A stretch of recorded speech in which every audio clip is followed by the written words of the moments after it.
Good day. Welcome to the Cory Morgan Show. As the name would imply, I am indeed Cory Morgan. I'm going to bend your ear for the next hour and some. And as always, we've got lots to cover. This is our weekly show with the Western Standard, covering news, talking to guests, and hearing my general opinions and rantings on issues of the day. And there's always a lot of issues. It seems to get crazier by the day. I mean, the news is sometimes hard to even believe whether it's real or not. Fake news, you can see why the term has become popularized so much. But unfortunately, it seems the craziest of the news out there tends to be the true stuff.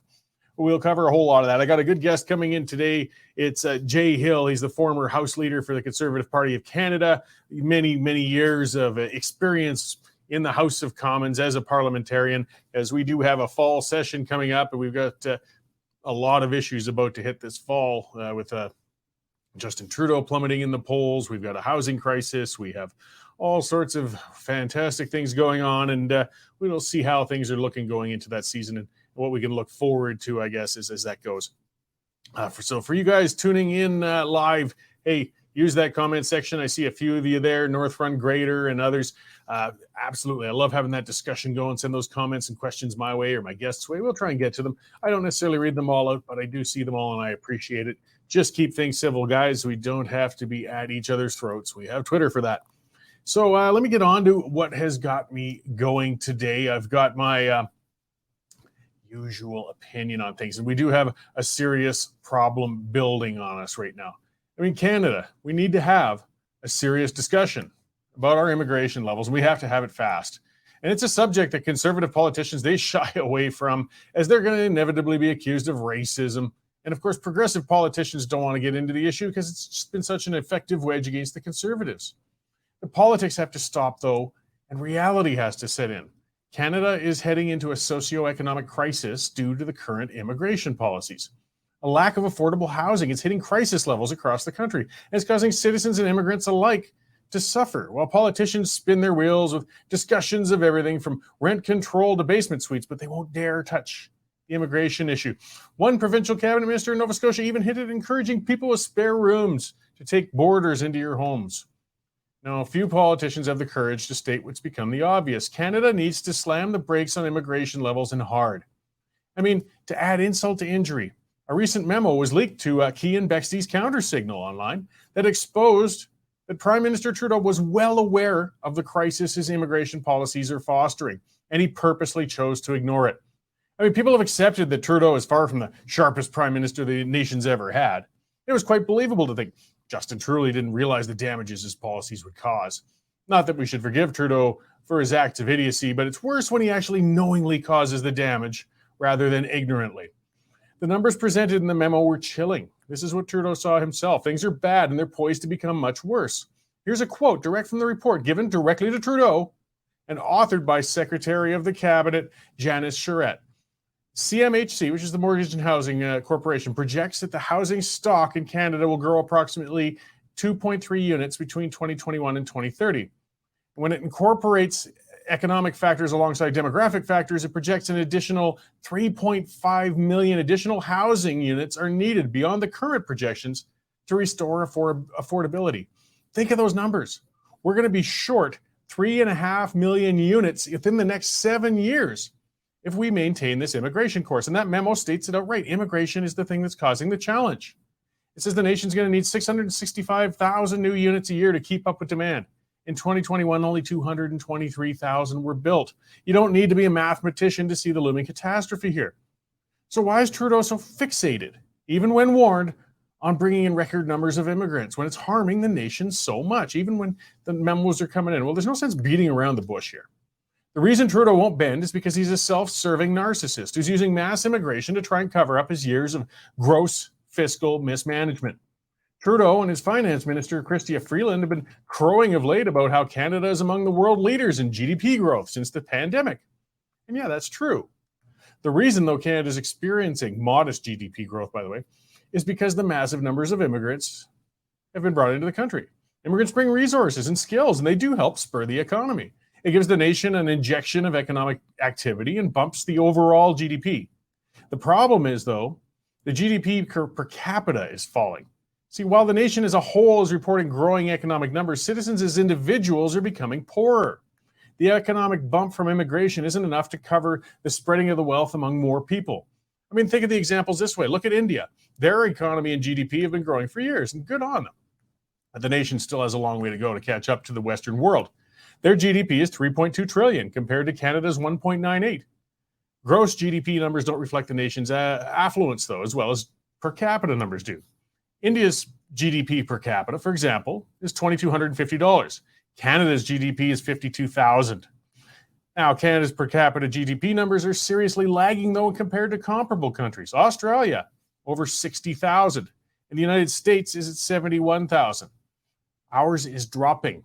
With the abundance of resources in Canada, the low per capita GDP figures have to be due to poor governance. Using mass immigration to cover for the government overspending is participating in essentially a Ponzi scheme. Eventually, this house of cards is going to collapse, and while Canadians will suffer dearly, Trudeau probably will have headed out to retire on a tropical island somewhere by then. He doesn't care, and as the leaked memo proves, he knows exactly what he's been doing. Healthcare systems are strained, educational institutions are packed, and housing prices are going through the roof. We probably can't avoid the looming economic crash due to the unchecked immigration numbers, but we can still mitigate it. And I'm not calling to bring immigration numbers to zero. We need new citizens, and immigrants bring a plethora of benefits to the country. But we can and must dramatically reduce those numbers right now until we can keep up with it. The current numbers are unsustainable, and a housing crisis in a winter nation can be catastrophic. Not to mention, tensions are going to form between citizens and new Canadians, whether we like that or not. It's not fair to either existing citizens or the new immigrants. Political leaders need to find their courage and call this out. And yes, they're going to be called racists and xenophobes by the usual suspects. In the long run, though, they could be praised for mitigating the damage caused by a prime minister whose sociopathy won't allow him to do the right thing for the nation. And that's what's got me going today, guys. I mean, the housing crisis, it's been topping political discussion in every level, municipal, provincial, and of course, federal. But nobody's pointing, well, some people are pointing to the one of the biggest challenges with it. I mean, we've got students coming in this year. I was listening to that as I tortured myself with Legacy Talk Radio this morning. 800,000 foreign students coming into Canada this year. Same sort of thing. It helps the post-secondary institutions. They charge a premium for the foreign students to come in and take those courses. But the problem is, of course, that's 800,000 individuals that need to be housed. That's 800,000 seats at the the classroom, the lecture halls that are being taken up. And we don't necessarily have the ability to keep up with that. We're looking at the short-term economic gain. And in the long run, though, we're causing a very serious problem. Plus, a lot of people are talking, it's not just, again, existing, citizens who are suffering because of this. A real problem is a lot of those students, they're coming in for the school year. They can't find somewhere to live. I mean, they don't have local connections, networks. It's not even like they can couch surf with friends. This is a real problem, but it's just so unforgivable to find out that Trudeau actually knew about it. He was told, because everybody's been saying outright that the immigration levels don't cause the housing problem. He knows it does, and he didn't care.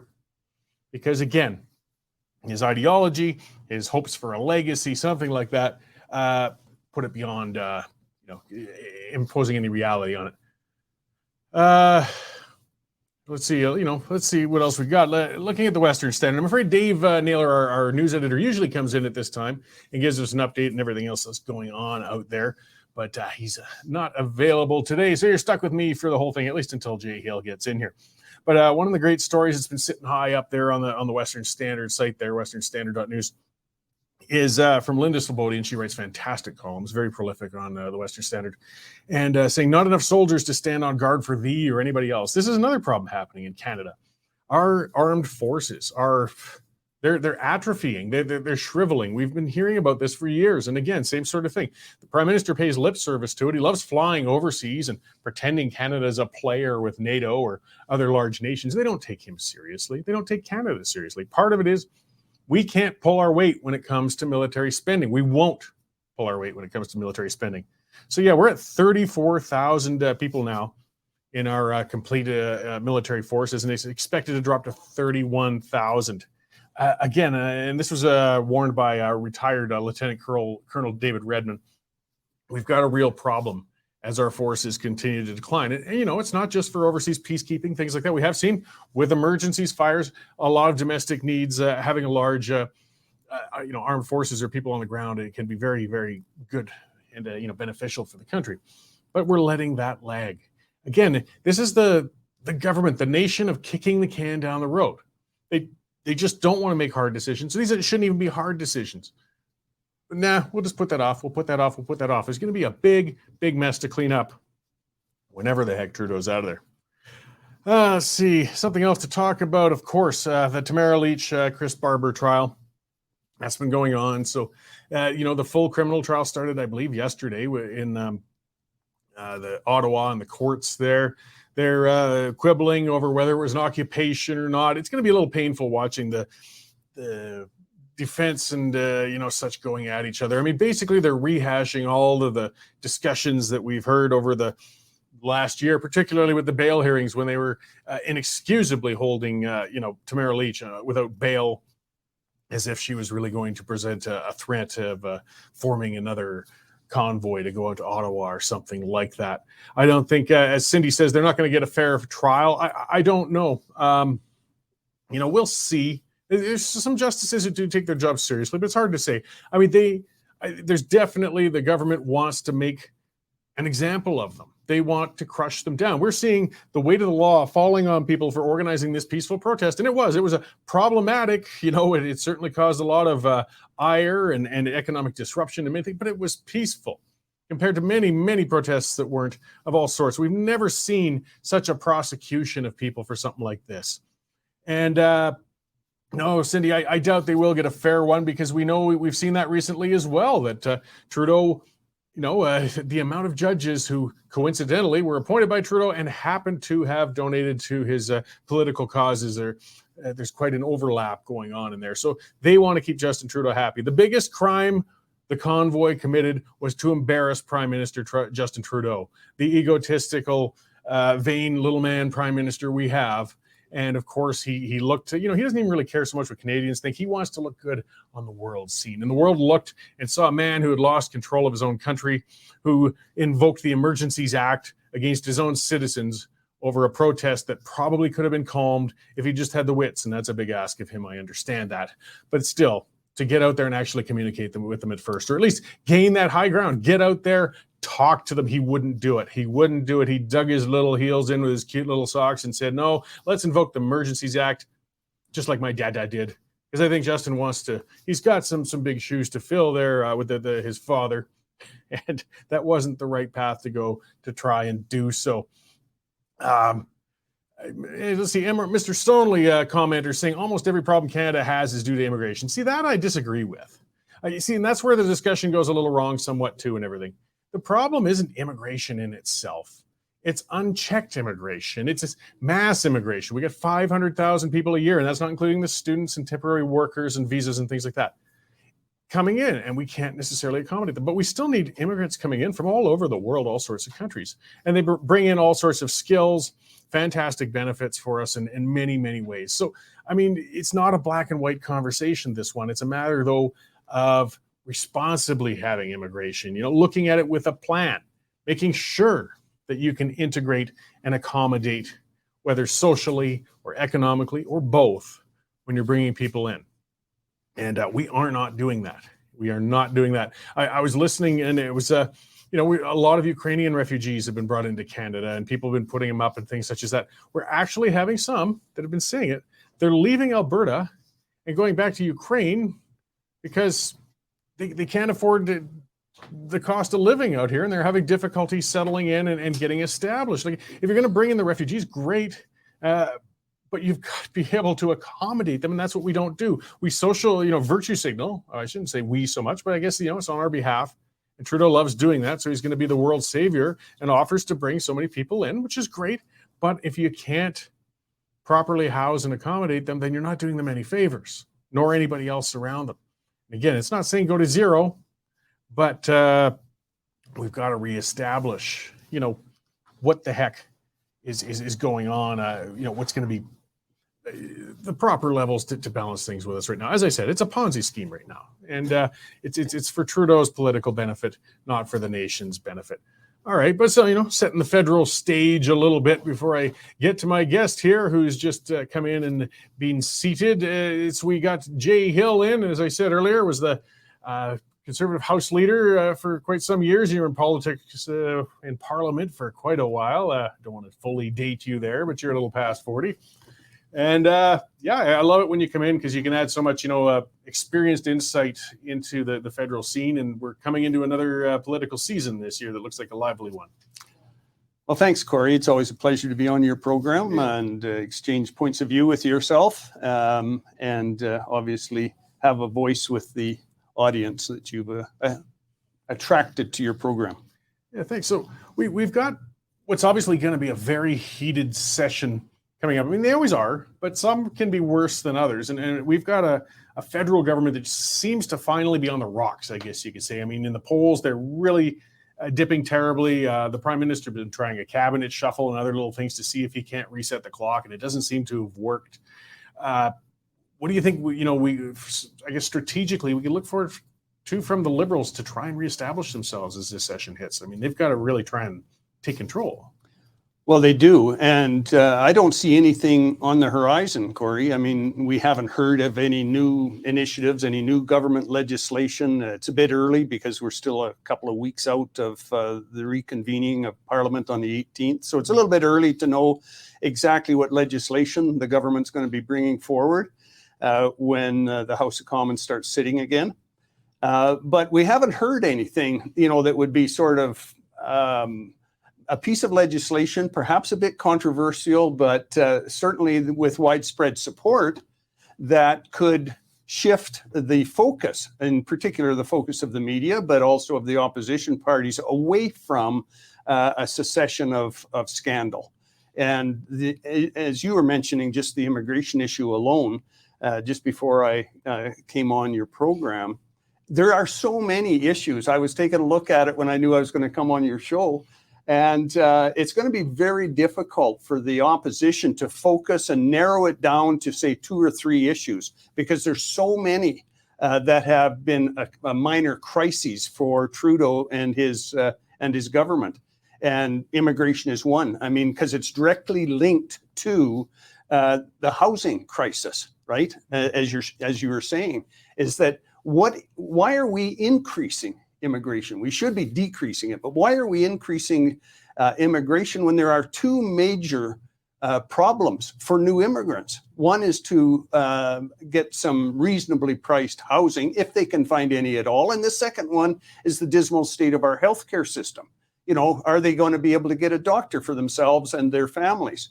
And yet Trudeau seems to be oblivious to this. And that's just one of the crises that is facing this government. So it'll be interesting to see what's the focus of question period in particular. Yeah, well, and it's interesting, like when you look at the polls right now, what people say is their top issue, the main one that's hitting everybody, it's cost of living. And that kind of packs in food and housing, post-secondary education, you name it, everything's going through the roof. Owning a car is expensive right now. Everybody's worrying about that. And there are a whole pile of things contributing to that rising cost of living, whether it's interest rates being hiked, whether it's the immigration, whether it's supply chain issues still from COVID. I mean, all sorts of contributing things. But the prime minister seems fixated on his ideological legacy, the climate change, the carbon tax, my speculation is they need to make an ideological shift. But is this a government that's capable of doing that, or is he just set in his ways now? Well, I think you've really hit it right, the major issue right on the head here when you talk about it. It really, truly is government by ideology. I mean, I've never seen anything like this. You haven't seen anything like this, Cory. I would argue we've never had a government that is so driven ideologically to impact every segment of the economy, everything to do with people's everyday way of life. And finally, it's starting to resonate even outside of Western Canada. I mean, the West is always the first to really support the freedoms and our democracy. But it's finally starting to sink in a little bit down in East and the central Canada as well. Now, whether this government can shift at all, I don't believe they can. They certainly haven't shown any sign of it for 8 years. We have to remember he has been in office, he being Justin Trudeau for 8 long years now. And it really boggles the mind that this guy could not only get elected with originally in a majority, and then twice more with a minority, but effectively a majority because of the weakness of Jagmeet Singh. There's going to be some major issues. As you know, the trial of Chris Barber and Tamara Leach, that travesty of our justice system, is underway right now. And it's scheduled to complete roughly about the time when the House will start sitting. And regardless of how the verdict goes for those 2 individuals, I think it's going to be incredibly damaging for the government, because it's really going to point out the failure of this prime minister and this government to properly address the concerns of everyday Canadians. Yeah, and it's just rehashing, I guess, another segment of that was an indication of a government in a panic, a government that had lost control of its own citizens and its own city, for crying out loud. And it's just nothing else that they need to distract themselves with as the session comes forward. But as you pointed out as well, like the shift, I think that stands out the most when we're looking at polling anyways. It's not just one outlier. It's been pretty consistent. The Liberals are in free fall right now. We haven't seen anything like that since they got in. No. The demographic breakdown. I mean, so Conservatives have typically been popular, most often with folks like us, gray in the hair, Westerners, and a little past 40. But I mean, this isn't a growth of that demographic in support for the Conservatives. The youth are turning towards the Conservatives. Women who typically didn't support Conservatives are turning towards Conservatives. Like, that's showing more of a sea change, a shift in the mood of the nation. That again, I can't believe the Liberals. I mean, they're usually astute political players. They can't seem to see this trouble coming on the horizon. Yeah, no, I agree completely. It'll be interesting to see what the backroom boys are saying if it leaks out what they're saying to Trudeau as far as advice on that front. Because as you say, their voting pool, as it were, is shrinking. So we'll have to see. There was a great article in National Post, Cory, today about 12 Conservatives, I believe it was, up-and-coming Conservatives to watch. And it shows the depth of the Conservative Party. Because as you know, you and I have been around a long time with this political business. It shows that despite the fact that governments are usually defeated, not elected, there is a wealth of depth to the existing Conservative caucus. And there's a lot of young people, as you say. And I think that's a big reason. Like, not only do they have a young leader in Pierre Poilievre, but they have people like Shuv Majumdar that was just elected in Calgary Heritage with a massive mandate, I would argue. And Shuv is that age, around the 40. He's got a lot of experience, but he's still, compared to some of us, young. And so there's a real wealth of experience there for Canadians to take a look at, so that they're not just voting out a corrupt, incompetent government, but they're going to elect some great people. Yeah, and just to sidetrack, since you brought up Shuv, I've known Shuv a while. I love the guy, and he's brilliant. I mean, I'd really like to see a Conservative government, if only to see him working within foreign affairs. We're talking somebody with talent, not Melanie Jolie or something like that. Exactly. To actually start speaking on an intellectual level with foreign dignitaries, leaders, and things such as that. Shuv's been on the show a number of times, and just as you said, that sort of depth. I mean, he wasn't elected as a political token by any means or anything. He's a very smart guy who's going to do some good stuff if he gets the chance and gets out of he isn't like some of the parties of the left that are just attracted to nominating candidates because they're a visible minority. Mm-hmm. I mean, he is that, and proudly so. But he was really nominated and elected, I would argue, on the depth of his experience, the way he's so articulate, the way he can explain in-depth policy in the way that an average Canadian can understand.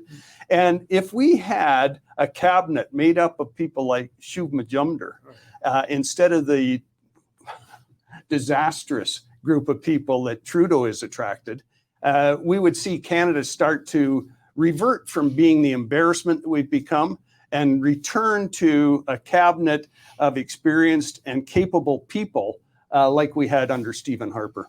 Well, yeah, that's Trudeau's backed himself into a corner. I mean, if you're going to try and reinvent yourself through a cabinet shuffle and change things, fair enough, that happens in politics. but you should be looking based on merit. And he binds himself with, well, I'm going to make sure I check all those social gesturing off, and I got to have half of them being women. And it's not saying women aren't, fantastic cabinet ministers at times, but if you have fewer of them in caucus than you do men, you have a smaller pool to draw from. And, exactly. He hasn't based his cabinet typically on merit. He's done it just on filling boxes, and that won't help turn the tide right now. Well, I think, having been involved on the periphery with Stephen Harper when he went through his cabinet selection process, I know it's a terribly, terribly difficult job. But as you say, there is a balance between doing sort of what is socially acceptable, the number of women, you have to have regional representation, at least one cabinet minister from each of the 10 provinces, that type of thing. But the underlying thing should always be competence, I think. Yeah. And certainly that has not been the case for 8 years now. And it's been 8 long years because of it, and embarrassing years at the federal, international level. Well, Trudeau's cabinet has been a reflection of himself as far as depth goes, and it's just not served Canada well. So, I mean, certainly chomping at the bit, and you can tell it's already got a campaign feel to it, though we might very well probably be 2 years away from a campaign yet. But Poilievre has, been rebranding a bit himself. The glasses are gone. The shirt and tie is a little. He's working out. You can see the biceps. I know I could do it. The pipes are showing. And people called it fickle and so on. But it seems to be resonating. And that latest ad, I saw even some liberal commentators were saying, "Gee, that was a really good ad because it was reaching out, wasn't condescending, and he's reaching to." Again, as he said, the common people, the folks on the ground, the ones who are struggling to pay the bills. He's saying, look, I hear you. Let's do this. I mean, that's the people that have to be won, not the elites in Toronto or, the others that the ideologues have been targeting for so long. And again, I think this is where the Liberals are dropping the ball and Poilievre's party is wisely. Well, as you said, Cory, the number one issue, we can never forget that, is the economy and how it affects people's wallets. And people are struggling right now. They're really struggling. Families are making tough choices. Kids are just going back to school. Are they wearing hand-me-downs, or can they actually afford to get a new set of clothes for little Johnny to go to grade 1? These are tough choices. And the cost of groceries, we talked about it the last time I was on your program. It's only got worse. Yeah. Inflation is largely driven, in my belief, by continued government overspending. This government has wasted billions upon billions upon billions of dollars, and they continue to. And that drives up inflation, that type of wanton spending on the part of our government. And yet they take no responsibility for the crisis they've committed. Look at the growth in carbon tax. There's a growing awareness amongst all Canadians that we are not going to solve climate change, if there is such a thing as man-made climate change. We're not going to solve it by taxing ourselves. We're heading into a winter season soon, unfortunately, in my opinion, and people are going to have to turn up the thermostat. How are they going to be able to afford to do that with the price of groceries? And so these are the issues that I hope that Pierre continues to focus on, because they're the issues that really matter. Well, that's it. And I mean, I said it before on Twitter a little while back, though I think I used couple obscenities as I do prone to on Twitter, but basically saying people don't care about climate change if they can't pay the rent or can't feed their kids. Yeah, exactly. Even the most liberal of Trudeau-loving individuals, I mean, when you get your household priorities and you are still worried about climate change, fine, and you still really love the Liberals, but boy, if you can't make the bills, you're going to reevaluate. You have to. We're getting into necessity. If the chunk that not only the government through taxation, carbon tax is an example, is taking is bigger and bigger of their take-home pay, if the chunk the banks are taking through increased interest rates is bigger and bigger, those are going to be the things, rightfully so, that the average Canadian focuses on. Yeah, I mean, it's just everybody has to cope with these things. And what happened, Cory, speaking about issues that need to be resurrected, what happened to the investigation into the Chinese interference in our democracy? Yes, I wrote a note on it because I'd forgotten about it there, and I wanted to hit on that. Yeah, so I mean, where did that go? Trudeau made another promise. Well, just wait, folks. Just, hold your horses. We'll have a proper investigation. The one thing I want to make sure I get in before I'm off the program, Cory, is this issue, because it ties directly with this bogus trial that Tamara and Chris are going through right now as we sit here. What happened to the proper analysis of COVID and the steps that all governments took? I've never found out. I'm sure you've never found out. It should be properly analyzed by now. What worked and what didn't? There's talk now about new strains, new variations of COVID. And are we supposed to be worried? Are we worried that governments will reenact lockdowns and restrictions and Emergencies Act and you name it? Like, what did we learn as a nation about how, in my opinion, governments overreacted with the first round of the so-called pandemic, the COVID? Because we could be facing it again, even as early as this winter.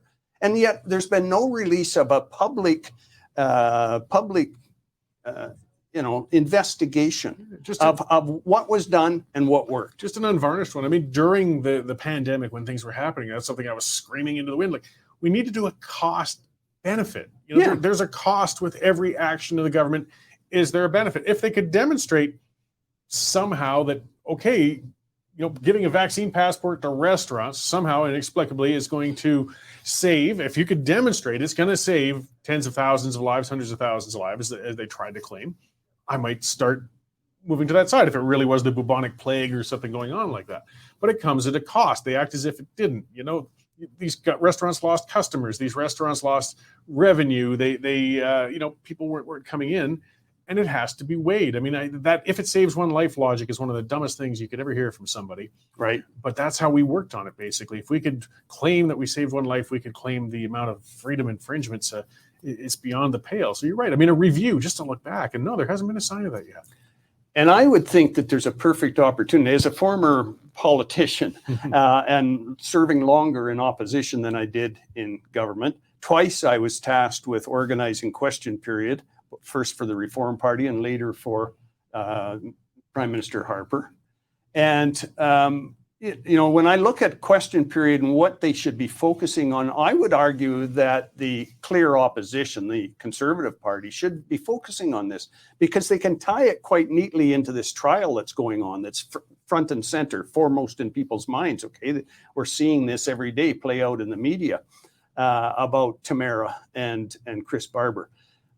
So they can tie that in and say, okay, set aside the trial. What have we learned about everything that unfolded during that COVID period? And what are we going to do different if there's another round? What are we going to do different next time? Are we going to treat citizens the same way? Because you're right, there is a cost. We seldom talk about the cost of delayed surgeries, delayed cancer treatments.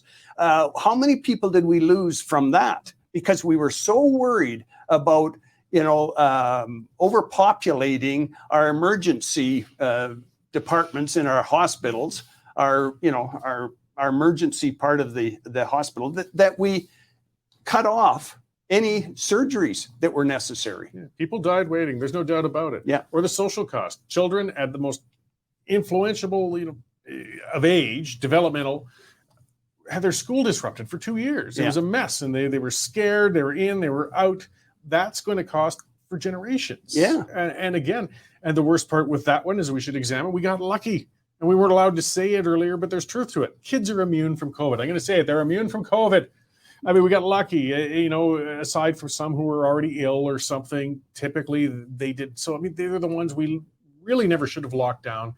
Yet here we were closing playgrounds and arresting them for playing hockey. So and in question period, shouldn't the opposition be demanding of the government to say, what is your plan? What steps would you take if we're faced with another COVID epidemic, right? I mean, is it just going to be focused on the old folks home and protecting the elderly? Or like a lot of us believed it should have been the first time around? Mm-hmm. Or are you going to go beyond that? Because we want to know, we demand to know what your plan is. And we have never seen that. We've never seen a proper analysis. And so how can you have a proper plan? So all we can end up assuming is they're going to respond the same way if it happens again. And obviously, we should be able to respond a heck of a lot better no matter what side of it you're on. The only way to do so is to sit down and say, okay, let's take partisan politics out of it. Just as a big issue for the nation, we should be able to coalesce behind something that makes sense. Well, we'll see what comes up in this session. Again, there's no indications of the Liberals seeming to want to turn. So Poilievre's going to have a lot to work with, I guess, if he wants to take control of the agenda. And we'll see what happens. Yeah. Well, like I said at the start of the interview, the difficulty, speaking from somebody that has been there for many years, the difficulty for the opposition and for Pierre is going to be to focus the public's attention on one or two or three perhaps issues when there's probably a dozen major issues out there. Hopefully it's things like, demanding a COVID plan. Hopefully it's things like, how are you going to properly address the growing crunch for everyday Canadian families when they're at the grocery store, when they're trying to pay the bills, when they're trying to turn the thermostat up in the home, the things that really matter to the standard of living of Canadians. Hopefully, they can zero in on some of those issues and constantly remind Canadians of the failures of Justin Trudeau. Well, and along with that as well, and the trap oppositions can fall into when you smell the blood in the water sometimes is still being on them too much. But don't forget, okay, but what are you going to do that's better? Different. You got to put out the solutions as well. Well, we might find out a little bit about that starting tomorrow because the Conservatives are having a policy convention down east, and hopefully out of that we'll see some indication of some new direction for the Conservatives were they to form our next government. Great. Well, let's hope that some good reasonable minds come up with some solutions. In the meantime, we'll just keep picking at it and telling them how it's done. Well, there's few that are more knowledgeable than you, Cory. I like to think so. All right. Thanks, Jay. I always love it when you come in. Well, thank you very much for having me. I know it was just the luck of the weather that you were available. And, it was either be on a combine or be here with you. So unfortunately, the combine's shut down. Hopefully it dries up enough to get out there and get the combining done as well. So thank you very much. Thanks again, Jay. We'll talk again soon. Okay. All right, so that was Jay Hill. I know you've seen Jay on the show a number of times. Always, as we can see from the commenter, a great conversation it is. I look forward to when Jay comes in and offers again. This is a guy who's been on the benches, smacked against the wall in the political house a few times and seen what works and what doesn't. We need more of that discussion. That's why I wanted to end off with, the discussion with pointing out it's easy to be critical and it's important to be, but you also have to offer a solution. So we'll see what comes out in the weekend because we've got a whole lot of problems. And something Jay brought up that I hadn't really thought of, but it's that there's so many issues. There's so many things going on. And if the Conservatives try to take on everything, it'll kind of get lost in the mix. It's like you want to pick 3, 4 maybe and really hammer home on those. We'll see. Strategically, though, they seem to be doing very well right now. The other question is, and we're seeing that asked more, is Trudeau going to resign? I mean, for everybody looking at it, I think with common sense, and I predicted as much on Twitter and so much, but it's easy to predict. Because if I'm wrong, I just won't mention it later. And if I'm right, I'll retweet it later and say I told you so. But I do think Trudeau is going to step back in the next few months. I don't think he wants to, but where he doesn't know how to turn it around. And people say he won't do it because he's so vain, he'll stay to the end. That's possible. It's possible. But he's also so vain. Does he want to go out with the electoral foot on his butt when he loses the election dramatically? Or will he just kind of retreat while he can and let somebody else try and clean up the mess he's made? I still think, that the pressure is going to come out. There was looking at legacy media, but Don Martin, he's been a commentator for a long, long time. And he wrote a piece saying, when's somebody going to take Justin aside for the talk? Somebody who's going to candidly say, look, man, it's time. It's time to move along, because that's what I was saying to Jay as well. Like, what does he see strategically that the government could do that would turn this around, turn the support around, and make it happen? And Justin tried a couple of things. It didn't work. It failed. The only other thing the Liberals can do really is change the leader. Some people have said, I've kind of hinted as much, on Twitter, but jokingly, stay in there, Justin, stay in, because maybe they can get wiped right out of Kim Campbell style by the time the next election comes. But the amount of damage that hammerhead could do with 2 more years in there, I don't know. I don't know. Sure, it would crush the Liberal Party, but boy, they could really crush the country in that 2 years leading up to it. And if he comes to a point of no return, again, he's that vain. It's as I talked about with the immigration thing. I'm probably misquoting it, but there's an old statement about, a true dictator, being willing to burn a nation to the ground to rule over the ashes. And Trudeau might be vain enough to do that, not just stop caring altogether what happens. And it's difficult to remove them. Liberals don't rip out their own leaders like conservatives do. They tend to be more drone-like. They will follow. They'll have their misgivings. They'll grumble in the bars. But eventually they will quietly start ripping at them. There's some with ambition. Yeah, back to the trial. And Tamara and Chris, we'll see what happens with that. And I've been watching Twitter. It's divided. People are fighting the whole battle all over again because it's gone to the court. I'm going to throw out my prediction here that I'll say I told you so if I'm right on it later. Or we'll just forget about it if I'm wrong. I think what's going to happen by the end of this anyways, they're going to get convicted on at least a couple of the charges. Maybe a few of them will be thrown out.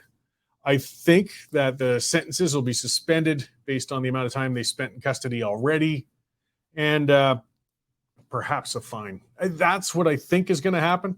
And probably nobody on either side is going to be satisfied with it. There's people screaming for blood. There's lunatics saying, that Barber and Leach should be getting 10 years in jail.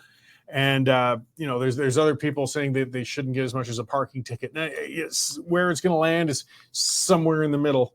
And as I said, both sides are not going to be happy with it. We'll see what happens, though. And, again, don't always realize it's surprising with judges. Some of them take their role very, very seriously to try and be balanced and, give as fair a ruling in something as they can.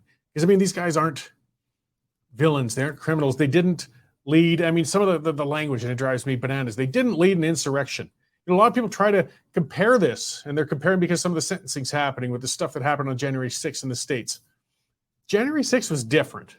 That really was people saying we can storm the seat of government and turn over an election.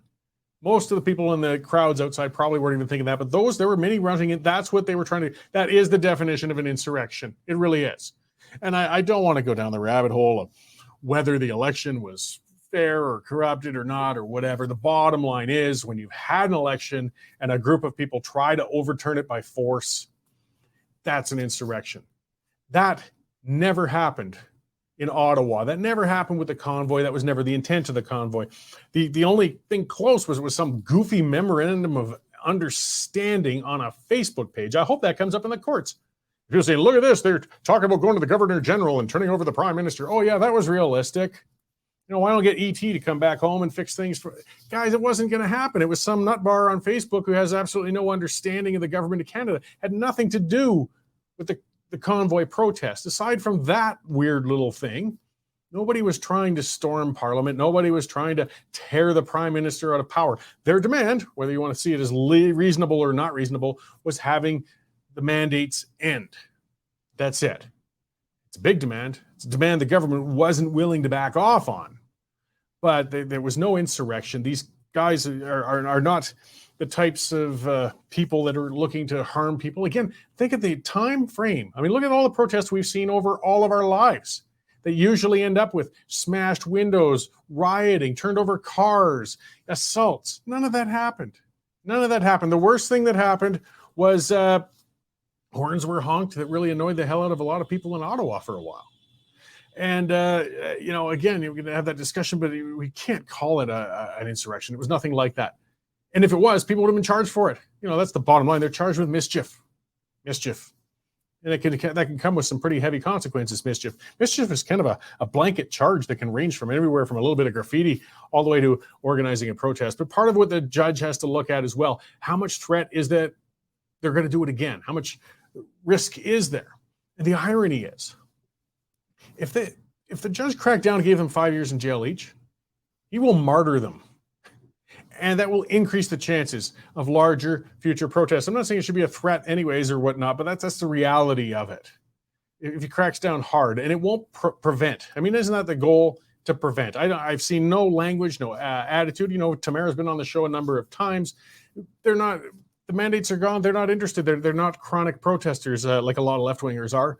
They just want to go home and get back to their lives. It's over for now. Bring back the mandates, that could change. I got a feeling it'd be a whole new crop of people leading the next protest, and there will be another protest. So it's like Jay said as well, we need more confidence in this country that it's over, or that if it happens again, we do things more wisely in the future. I mean, there could be a real pandemic in the future. There could be another outbreak of the bubonic plague or Spanish flu or something that really is devastating us. And look at the trust that's been broken between the government and the people.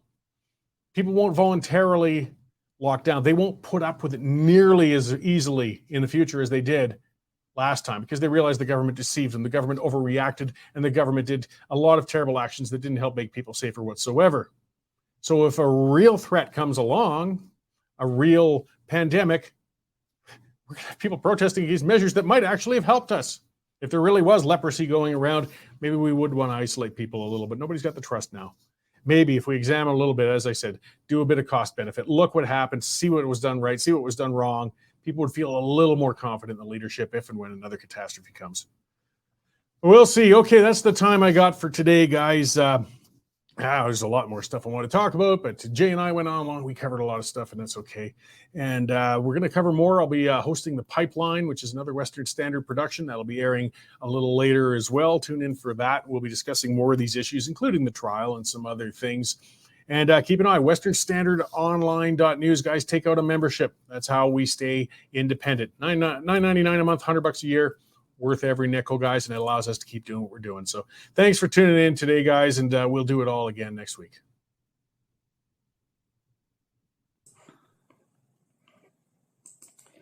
The current Lethbridge feed grain prices are as follows. Cash barley remains at $3.45. Feed wheat added $4, sitting at $3.64, while corn is holding at $3.60. In the milling wheat markets, December Minneapolis futures jumped 20 cents at $7.82 per bushel, with local hard red spring bid for September movement at $9.25 per bushel delivered. Over to the oil seeds, nearby canola futures are down $2.90 at $794.60 per ton, with delivered values for September movement at $17.68 per bushel. The pulse markets are unchanged, with red lentils trading at 35 cents a pound and yellow peas at $11 per bushel. Looking at the cattle markets, October live cattle spiked 77.5 cents at 180.72 per hundredweight. For more information on pricing and picked up on-farm options, give me a call at 403-394-1711. I'm Vera Buziak at Marketplace Commodities, accurate real-time marketing information and pricing options.